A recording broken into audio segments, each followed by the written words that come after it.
यहाँ पर आपको ताज़ा तरीन खबर से आगाह करते चले, अफगान तालिबान ने नहायत अहम तरीन 2 शहरों पर कब्जे का दावा कर दिया है। जी हाँ, अफगानिस्तान में तालिबान की हुकूमती फोर्सेज के साथ मुख्तलिफ इलाकों में लड़ाई जारी है और अब तालिबान ने मजीद 2 सूबाई दारुल-हुकूमत सरपल और कंज़ल पर कब्जे का दावा कर दिया है, लेकिन हुकूमत की जानिब से इस पर ताहाल कोई बयान सामने नहीं आया।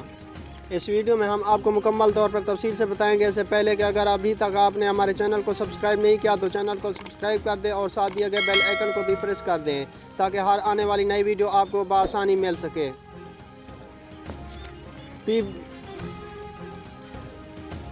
BBC उर्दू की रिपोर्ट के मुताबिक अफगान तालिबान के तर्जमान ज़बीउल्लाह मुजाहिद की जानिब से जारी किए गए बयान में कहा गया है कि इनके जंगजू ने कुंदुज और सरपल पर मुसलसल हमलों के बाद आज सुबह कंट्रोल हासिल कर लिया है और दोनों सूबाई दारुल-हुकूमतों के तमाम सरकारी दफातर इनके कब्ज़े में हैं। इससे कबल खबर रसां इदारे AFP के मुताबिक कुंदुज की सूबाई कौंसल के रुकन अमरुद्दीन वली ने बताया कि शहर के मुख्तलिफ इलाके के चप्पे चप्पे में शदीद लड़ाई जारी है।